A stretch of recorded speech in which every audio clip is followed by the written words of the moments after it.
Ahem. Assalamualaikum. Salam satu dunia. Babe, pada hari raya ni mesti hampa nak bergaya kan?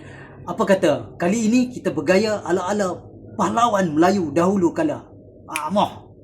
Ini dia Encik Bahar yang begitu kreatif sekali menghasilkan berbagai jenis tanjak.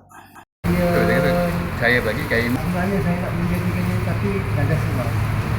Setiap hari Encik Bahar akan berada di Surau Kampung Setia, Kuak. Tengok tu, dah ada pelanggan yang berminat. Apa-apa pun cubalah dulu. Akulah tahu segak tak segak. Nampak tu? Ini dah salah seorang pembeli tanjak. Tu dia.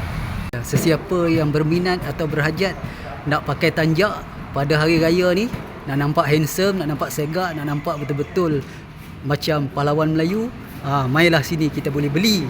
Kita tanya kepada penjual tanjak ini. Dia jual tanjak apa? Okey bang, tunjuk sikit bang. Tanjak apa tu? Ini ada tanjak yang baru buat. Pada lang menyusung angin. Apa dia? Lang menyusung angin. Lang menyusung langit. Wah. Kita baru buat. Kalau macam ni harga berapa ni? Dia RM80 je. RM80.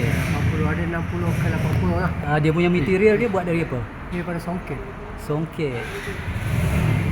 Pada songket. Jadi yang lain? Lagi. Ni pula Ikan batik. Tanjak ni semangat Bugis. semangat Bugis. Wow. Nama dia. Ni daripada kain batik lah. Okey, semua tanjak-tanjak ni buat sendiri ke atau macam mana? Dia semua saya buat sendiri. Buat sendiri ya? Ya. Okey. Jadi boleh beli yang dah siap. Tempah pun boleh. Antara tengah belum hari raya ni bolehlah datang menempah. Sempat lagi ya? Tempat lagi insya-Allah.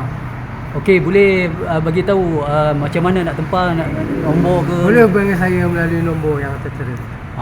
Okey. Terima kasih. Okay. Boleh WhatsApp, boleh call. Ini.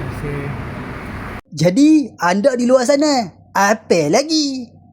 Marilah. Lambat-lambat nanti tak sempat siap nak beraya. Boleh Google Surau Jumaat Kampung Setia, Kuang.